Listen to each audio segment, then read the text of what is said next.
फिर रात न होगी और उन्हें दीपक और सूर्य के उजाले की आवश्यकता न होगी, क्योंकि प्रभु परमेश्वर उन्हें उजाला देगा और वे युगायुग राज्य करेंगे। आमीन।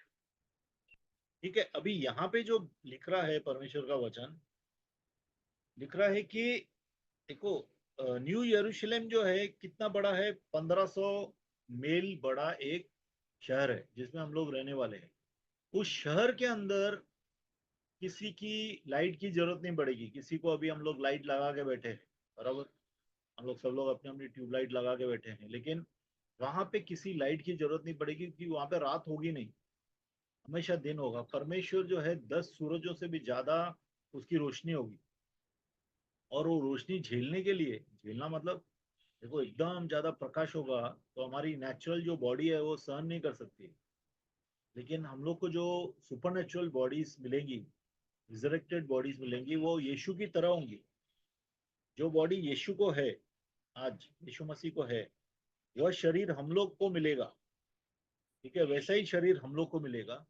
तो इसके लिए हम लोग वो उस रोशनी में रह सकेंगे, और वहां पे कोई रात नहीं होगी, दे सूरज नहीं होगी, सूरज की रोशनी नहीं होगी। सूरज की रोशनी जो है बाहर होगी, शहर के बाहर सूरज चांद सब होगा, लेकिन शहर के अंदर कोई लाइट की जरूरत नहीं पड़ेगी, क्योंकि परमेश्वर की मौजूदगी से लाइट निकलेगी, रोशनी निकलेगी। ठीक है, और हम लोग जो है यीशु के साथ हमेशा के लिए, फॉर एवर एंड एवर, हमेशा के लिए राज्य करेंगे। Okay, six. फिर उसने उससे कहा, ये बातें विश्वास योग्य और सत्य है, और प्रभु ने, जो भविष्य वक्ताओं की आत्माओं का परमेश्वर है, अपने स्वर्गदूतों को इसलिए भेजा कि अपने दासों को वे बातें जिनका शीघ्र पूरा होना अवश्य है दिखाए। यीशु मसीह का वचन यहाँ पे क्या कहता है कि ये बातें जो हैं सच हैं, मतलब ये हल्के में नहीं लेना। बहुत सी चीजें हम लोग सुनते हैं, लेकिन लाइक परमेश्वर पवित्र है। कितने लोग गाना गाते हैं पवित्र है पवित्र है, लेकिन पवित्रता को सीरियसली नहीं लेते। इवन हम लोग के सोचने विचारने से, हमारे बात करने से हम लोग गंदे होते हैं। हम लोग बात करते हैं, उससे हम लोग खुद को गंदा कर सकते हैं। ठीक है, हम लोग होली और इसके पीछे अपन बात करेंगे जब वहां पे आएंगे। तो परमेश्वर यहाँ पे बोलता है कि ये बातें सच है, विश्वास योग्य है, इसके लिए तुम अपना पूरा विश्वास इसके ऊपर लाओ, इसको हल्के में मत लो। जो कि पवित्र भविष्यवक्ताओं ने बताया है। ठीक है, अपने सब बच्चों को बताने के, सर्वेंट्स को, अपने अपने जो सेवक हैं उनको बताने के लिए कि बहुत जल्दी होगा। अगर आप देखेंगे तो हम लोग सब सोचते हैं कि बहुत जल्द होगा, बहुत जल्द होगा।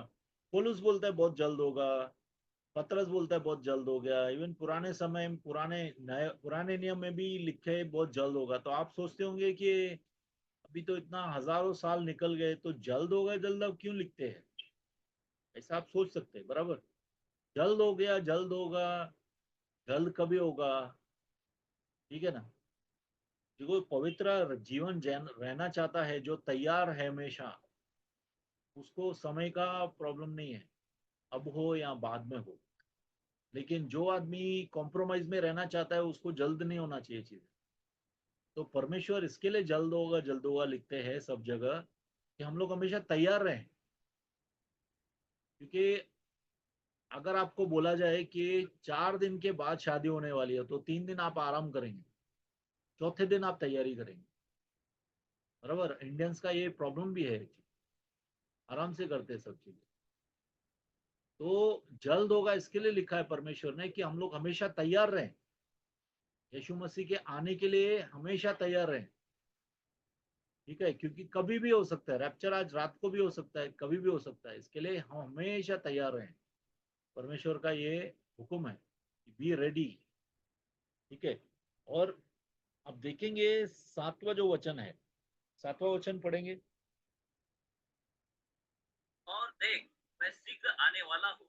धन्य है वह जो इस पुस्तक की भविष्यवाणी की बातें मानता है। हाँ, और देख, देख मतलब कभी भी हम लोग जो बोलते हैं ना, देख, ध्यान दे। ठीक है, किसी चीज को ध्यान दे, उसको बोलता है तुम देख कि मैं बहुत जल्द आने वाला हूँ। मैं बहुत जल्द आने वाला हूँ, क्योंकि यीशु मसीह जो है वो बहुत जल्द आना चाहते हैं, लेकिन पिता ने उनके लिए समय मुकर्रर किया है। और दूसरा, वो चाहते हैं कि बहुत लोग बचाए जाएं, क्योंकि व्हाइट थ्रोन जजमेंट में कोई भी बचेगा नहीं। ठीक है, बहुत से लोग, बहुत से दुनिया के लोग, इवन कलीसिया के लोग भी कितने जो है व्हाइट थ्रोन जजमेंट में शायद नहीं बचेंगे। सेकंड, उनका फर्स्ट रिजरेक्शन में शायद पार्ट नहीं होगा। तो यीशु बार बार ये कह रहे हैं, अगर आप देखेंगे तो 7वें वर्ष में लिखा है, फिर 12वें में लिखा है, फिर 20 में लिखा है। ठीक है, फिर 1:7 में भी लिखा है, प्रकाशित वाक्य चैप्टर 1 का 7वां वर्ष। तो 4 बार तो कह चुके हैं प्रभु कि मैं जल्दी आ रहा हूँ, मैं जल्दी आ रहा हूँ। ठीक है, मत्ती में लिखा है, लुका में लिखा है, जहां जहां पे अंतिम समय के बारे में लिखा है वहां पे यीशु बोलता है कि मैं जल्द आने वाला हूँ, मैं जल्द आने वाला हूँ। इसके लिए बोल रहा है जल्द आने वाला हूँ, क्योंकि परमेश्वर को, परमेश्वर के लिए हम तैयार रहें, और यीशु अपना प्रॉमिस को जल्द पूरा करेगा। ठीक है, जैसा कि एक दुल्हन को दूल्हा बार बार बोलता है मैं जल्द आने वाला। क्यों ऐसा बोलता है? क्योंकि कितना बार बहुत से लोग निराश हो जाते हैं, बहुत से लोग हताश होते हैं, और एक्चुअली जो लोग वाकई में परमेश्वर के साथ चल रहे हैं वह उसका वेट कर रहे हैं। हम लोग वेट कर रहे हैं क्या? आर्मीनी ये आर्मीनिया नहीं, अपना कोई जमाने में रशिया के नजदीक के जो देश थे वो कम्युनिस्ट थे। वहां पे जो है बहुत ही सताव होता था, और लोग जो है मसीह लोगों को बहुत तंग कर, तकलीफ मतलब हद दर्जे की तकलीफ देते थे। यहाँ पे अपने जो तकलीफ है उससे ज्यादा तकलीफ देते थे। तो वहां पे जो कोई मिशनरीज मिलने जाते थे उससे, अमेरिका से या दूसरे कंट्रीज से, तो वहाँ के जो लोग हैं ना सिर्फ इतना पूछते थे। I read that torture for Christ एक बुक है, वुमरान, जॉन वुमरान करके एक आदमी है जिसने लिखा है टॉर्चर फॉर क्राइस्ट। यीशु के लिए टॉर्चर किया गया, तो उसके शरीर में 20 होल हो गए थे, आर पार, इतना उसको तकलीफ दिया गया था। तो जब ऐसे देशों में अपने मिशनरी लोग जाते हैं, तो वो लोग क्या पूछते हैं मालूम है मिशनरीज से? कि यीशु का आगमन जल्द है ना? मतलब they are waiting for the Lord. वो लोग परमेश्वर यीशु के लिए वेट कर रहे हैं। तो हम लोग वेट कर रहे हैं क्या? हम लोग रिलैक्स हो गए हैं, लोग आराम से चल रहे हैं। अभी हम लोग बहुत सी चीजों में फंसे हैं, बहुत सी चीजों के पीछे भाग रहे हैं। देखो, कितना बार अ, विश्वास के मायने ही बदली कर देते हैं। आज का जो कलीसिया है उसमें विश्वास, जो पहले का विश्वास था वो तो कहीं गुम हो गया है। आज विश्वास जो है ज्यादातर ब्लेसिंग्स के ऊपर विश्वास है, लेकिन उस वक्त जो विश्वास था वो ये था कि हम लोग स्वर्ग जा रहे हैं, और हम लोग इसके लिए पवित्र जीवन जीते हैं कि हम लोग स्वर्ग जा रहे हैं। ठीक है, ये सबसे मेन चीज था। क्योंकि आपको हेल इंस्पायर करता है या हेवन इंस्पायर करता है यीशु मसीह में आने के लिए? कितने लोग हेल से डर के यीशु में विश्वास करते हैं, कितने लोग हेवन में जाने के लिए विश्वास करते हैं, और कितने लोग प्यासे हैं जो प्रभु को देखना चाहते हैं। मेरे ख्याल से वो तीसरे लोग जो है वो सच में परमेश्वर के प्रेमी हैं। ठीक है, आगे जाएंगे। 8वां। मैं वही यूहन्ना हूँ जो ये बातें सुनता और देखता था। और जब मैंने सुना और देखा, तो जो स्वर्गदूत मुझे ये बातें दिखाता था, मैं उसके पाँव पर दंडवत करने के लिए गिर पड़ा।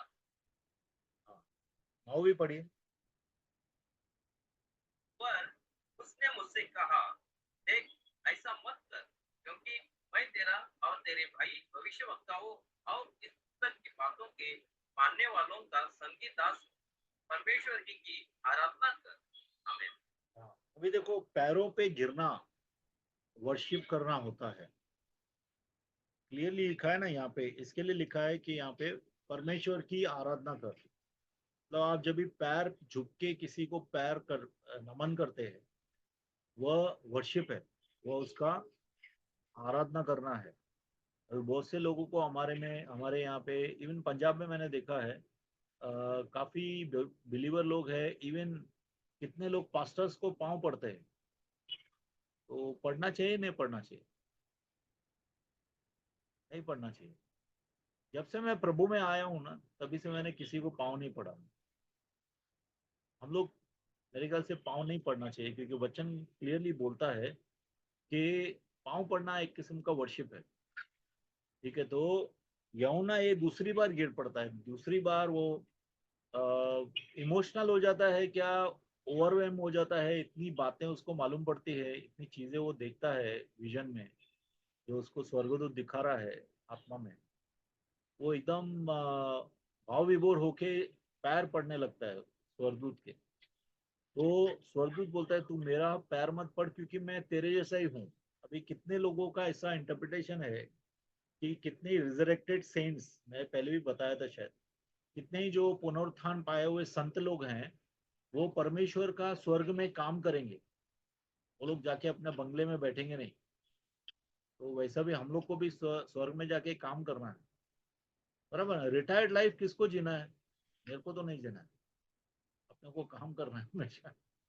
ठीक है ना? तो हो सकता है कि यहाँ पे भी वो रिजरेक्टेड सेंट है, और वो बोलता है कि मैं तेरे जैसा ही दास हूँ, तो मुझे पाँव मत पड़। लेकिन कोई भी, इवन स्वर्गदूत भी पाँव नहीं पड़ने देंगे, बिकॉज पूरा कायनात जो है, पूरा कुदरत जो है, सिर्फ परमेश्वर की स्तुति करनी चाहिए। किसी दास की, किसी स्वर्गदूत की, किसी भी और चीज की स्तुति आराधना नहीं होनी चाहिए, सिर्फ परमेश्वर की स्तुति होनी चाहिए। वही वो बताता है यहाँ पे। ठीक है, ओके, आगे जाएंगे 10। फिर उसने मुझसे कहा, इस पुस्तक की भविष्यवाणी की बातों को बंद मत कर, क्योंकि समय निकट है।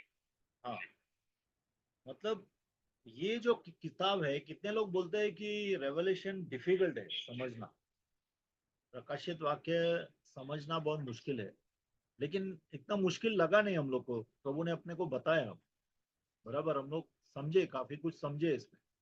तो परमेश्वर ने ही किताब को ओपन रखा है। रेवलेशन की किताब को परमेश्वर ने ओपन रखा है, खुला रखा है, ताकि उसके लोग समझे। उसको बंद नहीं रखा है। ये कोई पैराबल्स में नहीं लिखा है, परमेश्वर ने ओपनली लिखा है। मिलेनियम सब कुछ है ना, तीन तीन भागों में है। देखा, पहले अपन ने देखा चर्च का एज है, दो सेकंड सेकंड चैप्टर तक। उसके बाद में फिर क्या है कि ट्रिबुलेशन का पीरियड है। ठीक है, फिर ट्रिबुलेशन का पीरियड के बाद मिलेनियम का पीरियड है, और मिलेनियम के पीरियड के बाद फिर है दो चैप्टर न्यू यरूशलेम का पीरियड है। मतलब वहां से लेके इटर्निटी है। तो परमेश्वर ने जो है रेवलेशन को ओपन बुक रखा है। वो रेवलेशन में ही लिखा हुआ है कि ये ओपन बुक है, एनीवन कैन अंडरस्टैंड। कोई भी ये समझ सकता है किताब, क्योंकि वचन में लिखा है कि ये किताब समझ सकते हैं हम लोग। 11। जो अन्याय करता है वह अन्याय ही करता रहे, और जो मलिन है वो मलिन बना रहे, और जो धर्मी है वह धर्मी बना रहे, और जो पवित्र है वो पवित्र बना रहे। अभी इसके काफी इंटरप्रिटेशन हो सकते हैं। देखो, जो अन्यायी, न्याय और अन्याय, वो परमेश्वर के किताब के अनुसार होता है। परमेश्वर के हुक्मों के अनुसार न्याय और अन्याय होता है। ठीक है, और पवित्रता और मलिनता, अभी अपने हम लोग न्याय में बराबर रह के भी अपने दिल को मलिन करके रख सकते हैं। लेकिन प्रभु बोलता है क्या, अपने दिल को पवित्र बना के रख। अपने दिल में जो है, अपना जो दिमाग है वो डस्टबिन की तरह नहीं होना चाहिए, क्लियर होना चाहिए, क्लीन होना चाहिए, बराबर। फालतू की चीजें नहीं चलनी चाहिए। तो परमेश्वर का वचन यहाँ पे कहता है कि जो मलिन है वो और मलिन रहेगा, जो होली है वो और होली रहेगा, और पवित्र रहेगा, जो न्यायी है और न्यायी हो जाएगा। मतलब इसके दो इंटरप्रिटेशन, एक तो जैसे जैसे समय बढ़ता जाएगा, जैसे जैसे परमेश्वर के अनुग्रह को लोग नकारते रहेंगे, तो वो अपनी परिस्थिति में और ज्यादा जटिल होते जाएंगे, और ज्यादा घिरते जाएंगे। तो जो जिसको होलीनेस पसंद नहीं है, मलिनता पसंद है, और ज्यादा मलिन हो जाएगा आखिरी समय में। और जो अन्यायी है और ज्यादा अन्याय करेगा आखिरी समय में। और ऐसा भी है कि एक बार जजमेंट पास हो गया, परमेश्वर का व्हाइट थ्रोन जजमेंट जब भी पास हो जाता है, तो स्वर्ग नरक में जो लोग ढाले जाते हैं, वो नरक में अपने उसी दिमाग के साथ रहेंगे, जो दिमाग वो लोग ने रखा था, जो मलिनता में वो थे, जो आदतों में वो घिरे थे, उसी आदतों के वो बहुत ज्यादा गुलाम होते ही जाएंगे। मतलब आप सोचिए कितना विकट परिस्थिति है कि रिफॉर्मेशन का कोई चांस नहीं है। रिफॉर्मेशन एक बार परमेश्वर के अनुग्रह से आप गिर गए, हम लोग गिर गए, तो बाद में कोई चांस नहीं है। परमेश्वर का वचन सुनने के बाद कितने लोग विश्वास में प्रतिसाद नहीं देते हैं, तो वो अपने मलिनता में रहेंगे। और जो प्रतिसाद देते हैं वो पवित्र होते जाएंगे, पवित्र से पवित्र होते जाएंगे। हमारा जीवन ऐसा होना चाहिए एक्चुअली। ग्लोरी टू ग्लोरी का मतलब है कि पवित्रता से पवित्रता की तरफ। मतलब जैसे हम लोग पहले सुस्ती में रहते थे, और 5 साल के बाद भी सुस्ती में ही रह रहे हैं, तो अपन बढ़ नहीं रहे हैं। तो ठीक है, होलीनेस रिक्वायर्स एफर्ट। पवित्रता जो है थोड़ा मेहनत का भी काम है। ऐसा नहीं है, कितना बार आपको अच्छा नहीं लगे, लेकिन अपन उठ के बैठ के प्रेयर करना है, बाइबल पढ़ना है, समझ रहे हैं आप, फेलोशिप करना है। कितना बार दिल नहीं होता है कलीसिया में जाने के लिए, उस वक्त ही कुछ ना कुछ होता है। कितना बार रुकावट नहीं होती है, तो अपने अंदर से लेजीनेस होता है कि अरे आज बहुत बारिश गिर रहा है, आज कौन जाएगा कलीसिया में, आज घर में बैठते हैं। करते हैं ना, ऐसा नहीं करते? चलो इधर ही प्रेयर कर लेते हैं अपन, 4 लोग हैं, वर्शिप कर लेते हैं। लेकिन मैं नहीं बोल रहा हूँ कि कलीसिया में जाने से आप पवित्र बनते हैं, लेकिन कलीसिया में जाने से अपने को बल तो मिलता है, क्योंकि वहां पे ज्यादा लोग आते हैं तो अनॉइंटिंग ज्यादा रहता है। ठीक है, तो अपने को पवित्र रहने के लिए एफर्ट करना जरूरी है। और हम लोग अगर पवित्रता में आगे नहीं बढ़ेंगे, तो हम लोग मलिनता में आगे बढ़ेंगे। इसके लिए वचन में लिखा है, जो पवित्र है और पवित्र हो जाए, जो मलिन है और मलिन हो जाए। मतलब क्या है कि जितना आप डिसिप्लिन करेंगे खुद को, उतना ज्यादा डिसिप्लिन होते जाएंगे। ठीक है, परमेश्वर की धार्मिकता हमारे अंदर बढ़ती जाएगी। हालेलुया। आगे जाएंगे, 12वां। देख, मैं शीघ्र आने वाला हूँ, और हर एक के काम के अनुसार बदला देने के लिए प्रतिफल मेरे पास है। हाँ, तो मतलब सिर्फ प्रोफेसिंग क्रिश्चियंस, बिलीवर्स, सिर्फ कहने वाले नामदारी हम लोग बिलीवर नहीं होने चाहिए, विश्वासी नहीं होने चाहिए। लेकिन हर एक के काम के अनुसार उसको रिवॉर्ड मिलेगा, मतलब हर एक के काम के अनुसार उसको इनाम मिलेगा। तो हम लोग जो बोलते हैं उस पे चलना भी जरूरी है। मैं खुद को भी कितना बार बोलता हूँ, मैं कितना बार खुद को बोलता हूँ कि तू बोल रहा है कि टीवी मत देख, तू टीवी देखता है क्या? अगर मैं बोलता हूँ कि तू झूठ नहीं बोलने का दूसरों को, तो मैं झूठ बोलता हूँ क्या? क्योंकि we need to have same balances for all. अपने लिए और लोगों के लिए एक ही तराजू होना चाहिए, अलग नहीं होना चाहिए। तो परमेश्वर का जो वचन कहता है यहाँ पे कि फिर से आई एम कमिंग क्विकली, मैं फिर से जल्द आ रहा हूँ, और हर एक को मैं इनाम दूंगा। हर एक ने जो काम किया है, हर एक ने जो प्रवचन सुने हैं, उसके अनुसार इनाम नहीं मिलेगा। रेवलेशन का पूरा स्टडी अटेंड किया, बहुत से यूट्यूब पे देखा, स्टडीज देखा, चर्च में बहुत से प्रवचन सुने, बहुत से सरमन सुने, लेकिन अगर अपन उस पर चले नहीं।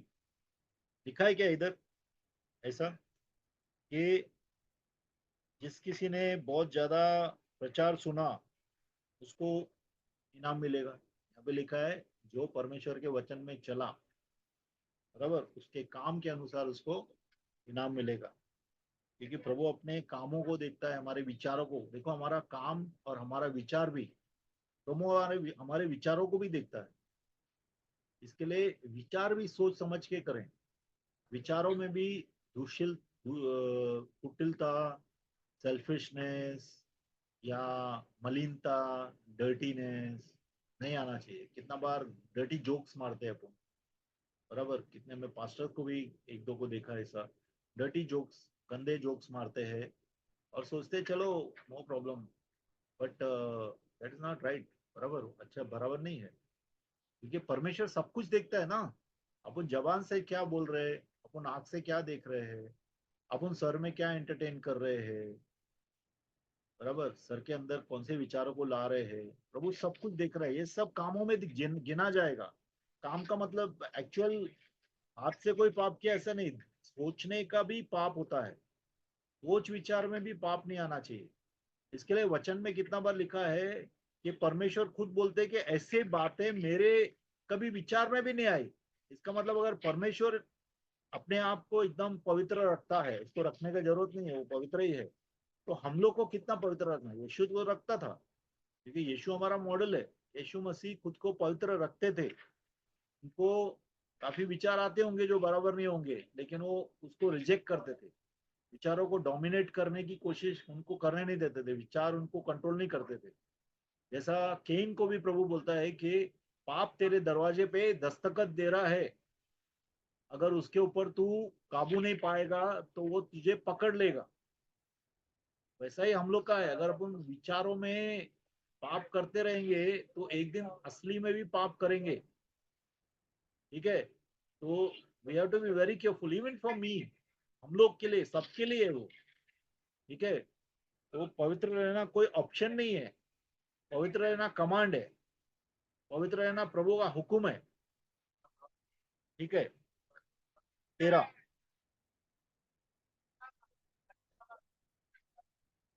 मैं अल्फा और ओमेगा, पहला और अंतिम, आदि और अंत। ठीक है, मैं अल्फा और ओमेगा हूं। मतलब कि यीशु अल्फा भी है, ओमेगा भी है। इसका मतलब शुरुआत में और अंत में आता है प्रभु, ऐसा नहीं है। जैसा चेयरमैन सुबह सुबह पहला दिखाई देता है, फिर प्रोग्राम के बाद एंड में दिखाई देता है वोट ऑफ थैंक्स देने के लिए, वैसा नहीं है। प्रभु स्टार्ट से चालू हो जाता है और पूरा टाइम प्रभु हमेशा हमारे साथ रहता है, पूरा दुनिया में रहता है। He is the greatest worker. प्रभु से ज्यादा कोई काम नहीं करता है, बराबर। प्रभु का वचन कहता है जो इज़राइल को देखता है, जो इज़राइल की रक्षा करता है, वो न सोता है न ऊँगता है। तो कितना बार ऊँगते हैं, बराबर, कलीसिया में भी। वो यीशु मसीह ऐसे है जो न सोते हैं न ऊँगते हैं और हमेशा काम करते हैं। यीशु बोलते हैं कि my father is working always, बराबर। पिता मेरा हमेशा काम करता है, तो पुत्र भी उसको देख के काम करता है। तो पुत्र के भाई लोग भी काम करने चाहिए कि नहीं? हमेशा करने चाहिए, क्योंकि काम बहुत पड़ा है। मैं आपको बोल देता हूँ, काम बहुत पड़ा है। बहुत से लोग नरक जा रहे हैं और हम लोग का ये विजन है, हम लोग का एक टारगेट है। प्रभु ने अपने को सीधा सीधा क्लियरली बताया है। उसका इच्छा क्या है, सब लोग का, किसी का भी नाश ना हो। तो हम लोग को अथक काम करना चाहिए, थकना नहीं चाहिए परमेश्वर का काम करके। थकते हैं, थोड़ा रेस्ट भी जरूरी है, लेकिन रेस्ट के बाद फिर काम करना चाहिए। ठीक है, तो आगे जाएंगे। धन्य वे हैं जो अपने वस्त्र धो लेते हैं, क्योंकि उन्हें जीवन के पेड़ के पास आने का अधिकार मिलेगा और वे फाटकों से होकर नगर में प्रवेश करेंगे। जो जो परमेश्वर के हुक्म मानते हैं, अभी ग्रेस के बारे में मैं बताया था आपको, अनुग्रह। आजकल का जो न्यू टीचिंग है कि अनुग्रह का मतलब है आप कुछ भी करो, आप गिरेंगे नहीं, परमेश्वर के साथ हमेशा रहेंगे। यहाँ पे लेकिन क्लियरली लिखा है जो परमेश्वर के हुक्म मानते हैं वो आशीषित हैं, वो अनुग्रह में चल रहे हैं। और उनको परमेश्वर जीवन के पेड़ से खाने का राइट देगा। सिर्फ जीवन के पेड़ से खाने वाले वो लोग ही हैं जो परमेश्वर के हुक्मों को मान के चलते हैं। एक सिंपल चीज है, आदम और हवा ने परमेश्वर के हुक्म को तोड़ दिया बाग के अंदर, तो प्रभु ने उसको जीवन का पेड़ से खाने को दिया क्या? बोला क्या जाके खाओ?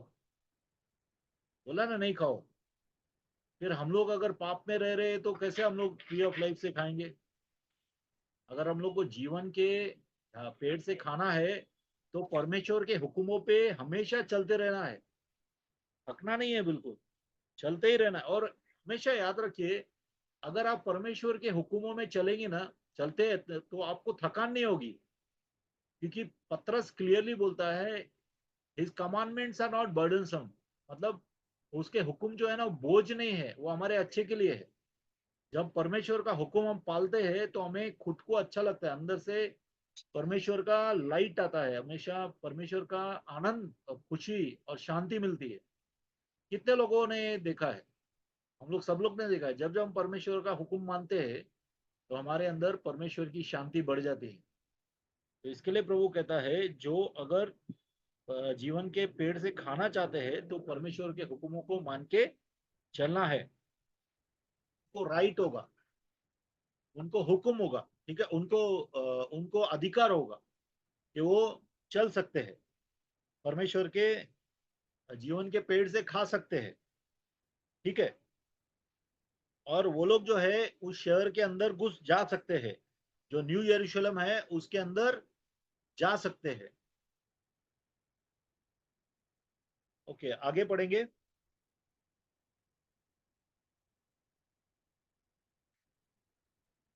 पर कुत्ते, टोने, व्यभिचारी, हत्यारे, मूर्ति पूजक, हर एक झूठ का चाहने वाला और गढ़ने वाला बाहर रहेगा।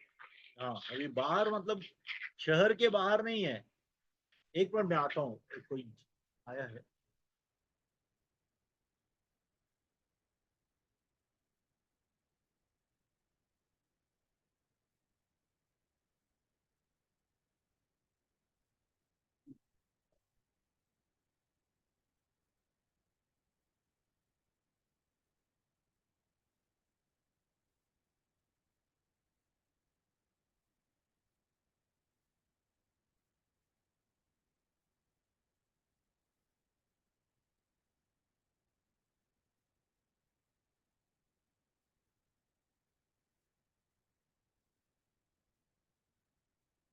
सॉरी, आज बहुत डिस्टरबेंस है आखिरी ये है, लेकिन मेरा बेटा सो गया, कोई खोलने के लिए दरवाजा नहीं था। ओके, कितने पे थे हम लोग? 15। 15 पे, ओके। हाँ, आउटसाइड का मतलब शहर के बाहर नहीं। आग की झील जो है उसके अंदर ये सब है लोग, जो भी लोग जो पापी है, जो पाप में गिरे हैं, जिन्होंने पश्चाताप नहीं किया, जिन्होंने विश्वास नहीं किया, वो सब जो है आग की झील में पड़े हैं। पुण्य ये रेवलेशन में पहले भी पढ़ा है, अगर आप देखेंगे 8वें आई थिंक 21:8 में वही था ना। हाँ, 21:8 अपन ने पढ़ा था क्लियर डिटेल में। जो पाप में है, जो परमेश्वर की आज्ञाएं तोड़ के चलते हैं, अविश्वासी हैं, वो सब जो है आग की झील में डाले जाएंगे, ठीक है। 16 देखेंगे। मुझ यीशु ने अपने स्वर्गदूतों को इसलिए भेजा कि तुम्हारे आगे कलिशा कलिशाओं के विषय में इन बातों की गवाही दे। मैं दाऊद का मूल और वंश और भोर का चमकता हुआ तारा हूँ।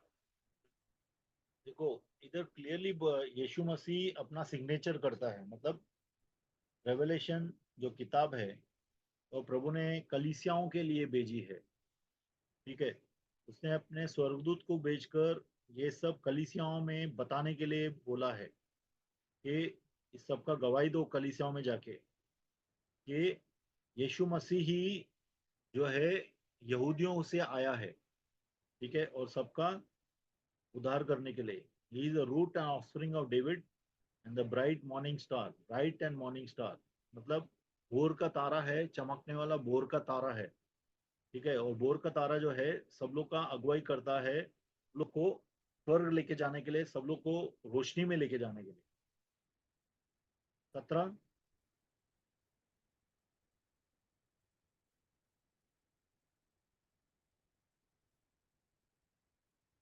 और आत्मा और दुल्हन दोनों कहती है आ, और सुनने वाला भी कहे आ, और जो प्यासा हो वह आए, और जो कोई चाहे वो जीवन का जल सेंत में मिले।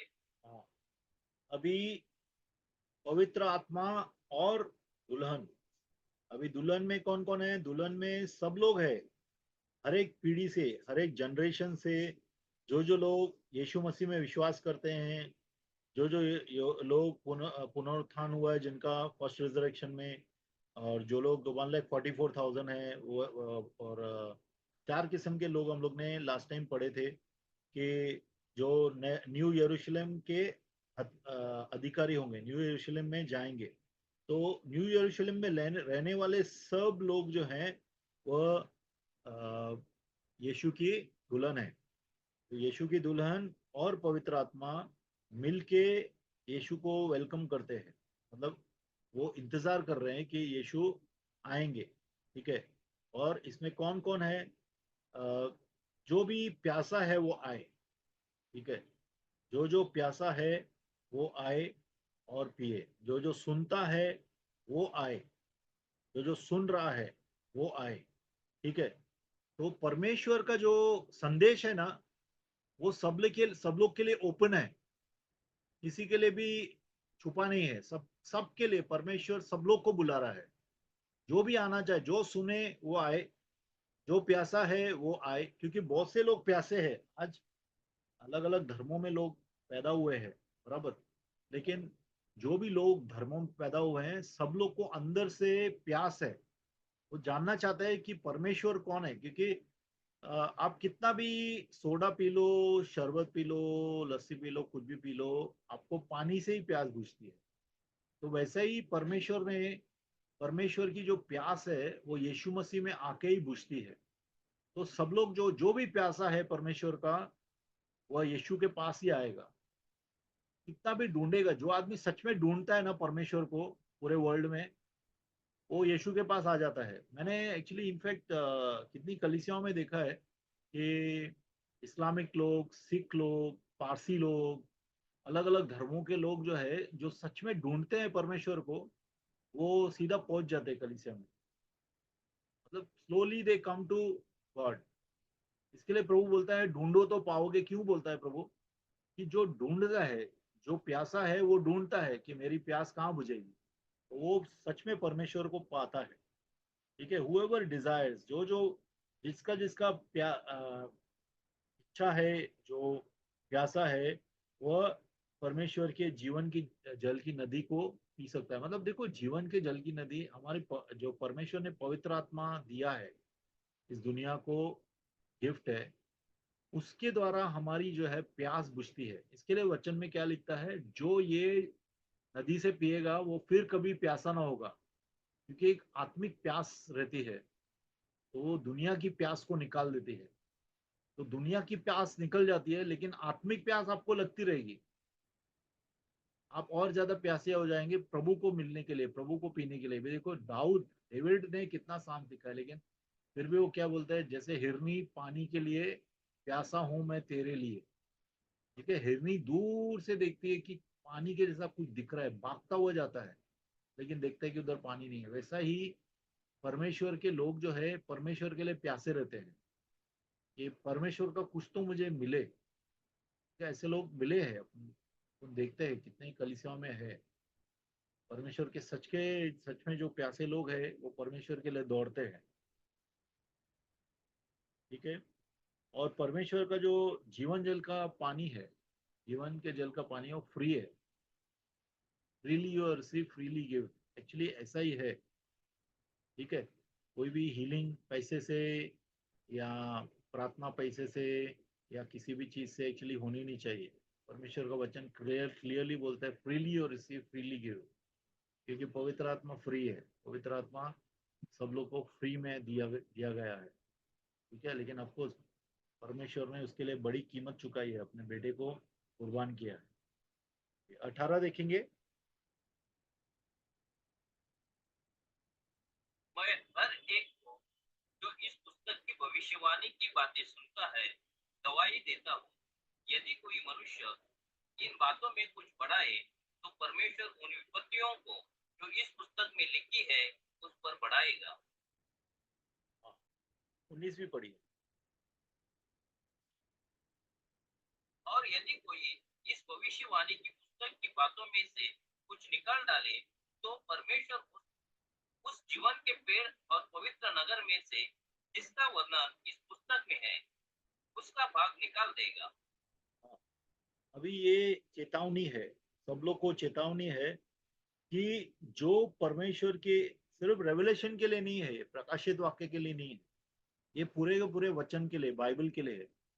अगर बाइबल में जो लिखा गया है उसमें और कुछ ऐड करता है आदमी, ठीक है, तो परमेश्वर उसके साथ जो भी प्लेग्स लिखी गई है, जो भी तकलीफें लिखी गई है इस किताब में, वो सब उसको मिलेंगी। मतलब एक तो क्या है, उसका जो जीवन का किताब से उसका नाम काटा जाएगा, मतलब कि परमेश्वर का जो कोप है, जीवन जल की, सॉरी, आग की नदी, जो आग की जो झील बह रही है, उसके अंदर वो डाला जाएगा। तो जो खास करके जो ऐड कर रहे हैं, मतलब कल्ट्स हैं, कितने ही क्रिश्चियन कल्ट्स हैं, जैसा माता यरूशलेम है, ओनली जीसस है, जो या यहोवा विटनेस है, या मोनिस है, म्यूजिक विद मीनिंग है, ऐसे बहुत से कल्ट्स हैं। तो वो कल्ट्स जो सिखा रही है वो वचन को तोड़ रही है। इनफैक्ट उनका बाइबल अलग रहता है। उनका बाइबल में कितनी जगह पे जो है त्रिएक परमेश्वर कहीं भी लिखा हुआ नहीं है, बट वो लोग ने वचन के साथ काफी छेड़खानी किया है। आप सोचिए उनके ऊपर कितना बड़ा दंड है। इवन कितने ही धर्मों के अंदर भी, लाइक फॉर एग्जाम्पल इस्लामिक में भी वो लोग बोलते हैं कि बाइबल करप्ट है। अभी जो अपने हाथ में बाइबल आया है वो बाइबल करप्टेड है, मतलब वो बाइबल जो है उसके अंदर कुछ गड़बड़ी की गई है। लेकिन वो बोलने से ही कितने अपने ऊपर जजमेंट लाते हैं कि ये किताब को कोई भी ऐड करेगा तो परमेश्वर का जजमेंट उसके ऊपर डेफिनेटली आएगा, अभी भी आएगा और आगे भी आएगा। आने वाले समय में भी जो परमेश्वर की जो आखिरी जो जजमेंट है, व्हाइट थ्रोन, उसके बाद में जो ये सब, देखो कितने लोग ये बराबर चलते हैं, अच्छा जीवन जीते हैं, लीगली बराबर चलते हैं, लेकिन वचन को तोड़ते हैं, वचन के अंदर ऐड करते हैं, या वचन के अंदर कमांडमेंट्स को निकाल देते हैं कि ये तुम कर सकते हो, ये तुम नहीं। मतलब फॉर एग्जांपल कितने लोग व्यभिचार को कंडोन करते हैं, व्यभिचार को बोलते हैं चलो चलेगा, अभी व्यभिचार में है या और चीजें है, अगर कॉम्प्रोमाइज में चलते हैं तो हमारे हम लोग को डरना चाहिए। ये 18-19 जो वचन है, ये डर के वचन है। ये परमेश्वर हमारे नाम को जीवन की किताब से निकाल सकता है। God shall take away. अभी कितने पास्टर का प्रॉब्लम है। एक मैं पास्टर को सुना था कि अच्छा, मतलब प्रभु रोज बुक ऑफ लाइफ को चेंज करता रहता है क्या? बुक ऑफ लाइफ में अभी लिखा है, फिर वो काट देता है, फिर लिखता है, फिर काट देता है। ऐसा नहीं है। परमेश्वर इंसान की तरह नहीं है। परमेश्वर को सब मालूम है कि कब हम लोग ग्रेस के जो लाइन को क्रॉस करके जाते हैं। ठीक है, लेकिन यहाँ पे एक क्लियरली बात है कि वचन को जो सिखा रहे हैं उनके ऊपर बहुत बड़ी जिम्मेदारी है। अगर वचन को जो सिखा रहे हैं और सही से नहीं सिखा रहे हैं, कुछ ऐड करते हैं वचन के अंदर, कुछ ऐड करते हैं, या वचन में जो लिखा गया है बाइबल में, उसमें से कुछ निकाल देते हैं, तो उनके ऊपर जजमेंट है, और खतरनाक जजमेंट। इवन जेम्स के अंदर भी लिखा है कि जो जो शिक्षक हैं उनके ऊपर बड़ा दंड आ सकता है, क्योंकि वो दूसरों को सिखा रहे हैं, दूसरे लोग उनके सीखने से चल रहे हैं। तो अगर सीखने में वो लोग क्लियर नहीं है, सिखाने में वो लोग स्ट्रेट फॉरवर्ड ऑनेस्ट नहीं है और कुछ चीजें अपने कैरेक्टर के अनुसार चेंज कर देते हैं बाइबल में, तो प्रॉब्लम उनके ऊपर आने वाला है। ठीक है, आप बाइबल को चेंज नहीं कर सकते, बाइबल आपको चेंज करना चाहिए। ठीक है ना? हाँ, बाइबल को चेंज नहीं कर सकते, बहुत से लोगों ने किया है। इसके लिए मैं बोलता हूँ यूट्यूब थोड़ा संभल के देखो, क्योंकि यूट्यूब पे बहुत से गलत प्रचार, गलत टीचिंग्स चल रही है। जो जो वचन में नहीं लिखा है, अगर कोई आपको बोलता है करने के लिए या नहीं करने के लिए, उसको आप मना कर सकते हैं। आपको कुछ होगा नहीं, फिक्र मत करो। इतने लोग डर जाते हैं, अरे मेरे को कुछ हो जाए, कुछ नहीं होगा। हम परमेश्वर के हाथ में हैं। ठीक है ना? अगर वचन में आप चल रहे हैं बराबर, तो कोई आपको हिला नहीं सकता है। ठीक है, हम डायरेक्टली परमेश्वर के बच्चे हैं। हमारे कोई दादाजी नाना जी नहीं है, परमेश्वर हमारे फादर है, पिताजी हैं। ठीक है, we are God's children, we are not God's grandchildren. तो डोंट वरी, डरो मत। ठीक है, ओके। लास्ट वचन पे आ जाएंगे, 20 और 21।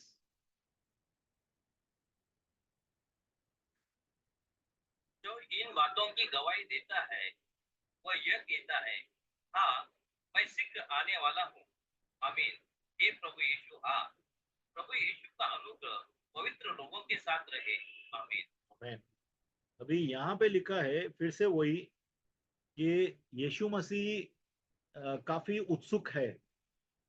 यीशु मसीह को जैसे कि दूल्हा जो है बहुत उत्सुक है दुल्हन को लेके जाने के लिए।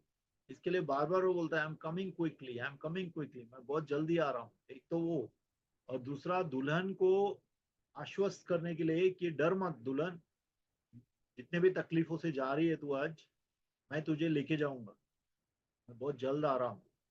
तो हिम्मत देते हैं प्रभु, हमेशा अपने बच्चों को हिम्मत देते हैं। ठीक है, और अंत में लिखा है कि परमेश्वर का अनुग्रह किसके ऊपर हो? जो परमेश्वर में पवित्र है। अनुग्रह हम लोग को पवित्र बनाता है। अनुग्रह में, पवित्रता में चलने के लिए उत्साहित करता है। ठीक है, तो आमीन करके ये जो है पूरा बुक कंप्लीट होता है। आमीन मतलब होने दे प्रभु, तथास्तु जैसा बोलते हैं, तथास्तु ऐसा ही होने दे। ठीक है, तो ये रेवलेशन जो है ये कलीसियाओं के लिए प्रभु ने रेवलेशन दिया है, और ये यीशु मसीह का रेवलेशन। ठीक है, it's revelation of Jesus Christ. अगर आप स्टार्टिंग में देखेंगे, किताब का स्टार्टिंग जो है, स्टार्टिंग देखते हैं तो इट्स अ रेवलेशन, मतलब प्रकाशन। यीशु मसीह का प्रकाशन है। इसके लिए, अपनी कलीसियाओं के लिए, अपनी कलीसियाओं के लिए प्रकाशन है। रेवलेशन जो है ये हमारे लिए दिया गया है। और ये किताब जो जो पढ़ेगा, उन्हें पहला पहला स्टार्टिंग में देखा था, जो जो पढ़ेगा, जो जो सुनेगा, जो जो इस पे चलेगा, उसके ऊपर परमेश्वर का आशीष आएगा।